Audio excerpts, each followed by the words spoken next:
మరి రేపు సోమవారం నుంచి జరగబోయేటువంటి 10వ తరగతి పరీక్షలకు గాను ఏలూరు, వెస్ట్ గోదావరి జిల్లాలకు రాష్ట్ర పరిశీలకులుగా నేను రావడం జరిగింది.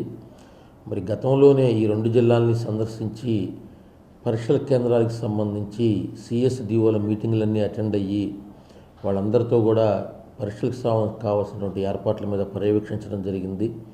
మరలా ఈరోజు ఫ్లయింగ్ స్క్వాడ్స్ అలాగే రూట్ ఆఫీసర్స్ గురించి మాట్లాడి మరి వాళ్ళకు కూడా తగిన సూచనలు ఇవ్వడానికి జిల్లాకు రావడం అనేది జరిగింది.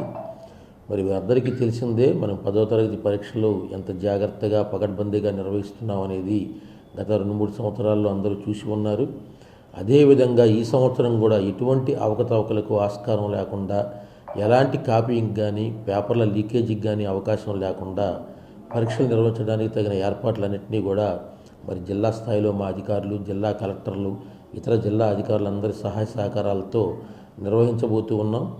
మరి దీనికి సంబంధించి సూచనలు సాధారణమే అయినప్పటికీ మళ్ళీ మరొకసారి అందరికీ తెలియజేస్తున్నాం.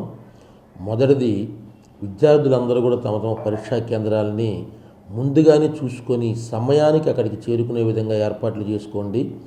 తగిన కారణం లేకుండా ఆలస్యంగా వచ్చేటువంటి విద్యార్థుల్ని ఎట్టి పరిస్థితుల్లో కూడా పరీక్షలకు అనుమతించడం అనేది జరగదు.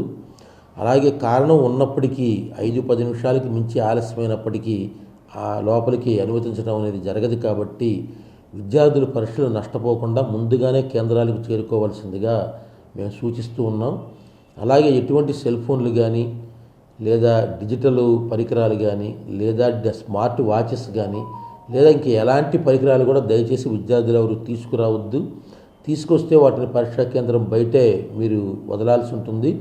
వాటికి డిపార్ట్మెంట్ కానీ పరీక్షా కేంద్రం యొక్క నిర్వాహకులు కానీ ఎటువంటి బాధ్యత కూడా వహించడం అనేది జరగదు. అలాగే తల్లిదండ్రులు కానీ విద్యార్థుల యొక్క టీచర్లు కానీ దయచేసి ఎవరు పరీక్షా కేంద్రం దగ్గర ఉండవద్దు. దాని చుట్టుపక్కల కూడా దయచేసి ఉండవద్దు.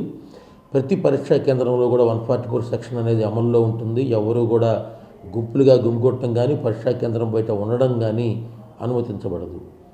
అలాగే మరి విద్యార్థులందరికీ సంబంధించి మరి దూర ప్రాంతాల వాళ్ళకి ఉచితంగా బస్సు ప్రయాణ సౌకర్యం కల్పించిన మాట అందరికీ తెలిసిందే.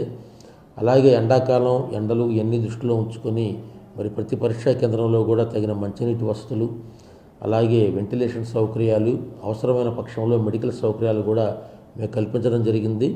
మరి 2 జిల్లాల్లో కూడా 100% ఫర్నిచర్ అనేది అందుబాటులో ఉంది. ఎక్కడ కూడా పిల్లలు కింద కూర్చొని రాసేటువంటి పరిస్థితి లేదు. అలాగే వెంటిలేషన్కి కానీ ఎలక్ట్రిసిటీకి కానీ ఎలాంటి ఇబ్బంది లేదు. పిల్లల పరంగా వాళ్ళకి ఎలాంటి ఇబ్బందులు జరగకుండా 100% తగిన జాగ్రత్తలు, సౌకర్యాలు కల్పించడం జరిగింది. ఇంకా ఎక్కడైనా ఏమైనా ఇబ్బందులు ఉన్నట్లయితే 2 జిల్లాల్లో కూడా మేము కంట్రోల్ సెంటర్స్ని ఏర్పాటు చేయడం జరిగింది. వాటి యొక్క నంబర్లు కూడా ఇప్పటికే మేము వివిధ ప్రెస్ నోట్స్ ద్వారా ప్రజలకు తెలియజేయడం జరిగింది. వాటికి తెలియజేసినట్లయితే తక్షణమే చర్యలు తీసుకొని ఉన్న లోపాలని సరిచేయడానికి మేము ఖచ్చితంగా ఏర్పాట్లు చేస్తాం. సో అలాగే విద్యార్థులు, తల్లిదండ్రులు, ఉపాధ్యాయులు అందరూ కూడా సమిష్టిగా సహకరించి మన జిల్లాల్లో పరీక్షలు సజావుగా పూర్తయ్యేలాగా, అలాగే విద్యార్థులందరూ కూడా మంచిగా పరీక్షలు రాసి చక్కటి ఫలితాలు సాధించేలాగా సహకరిస్తారని చెప్పి కోరుకుంటున్నాను.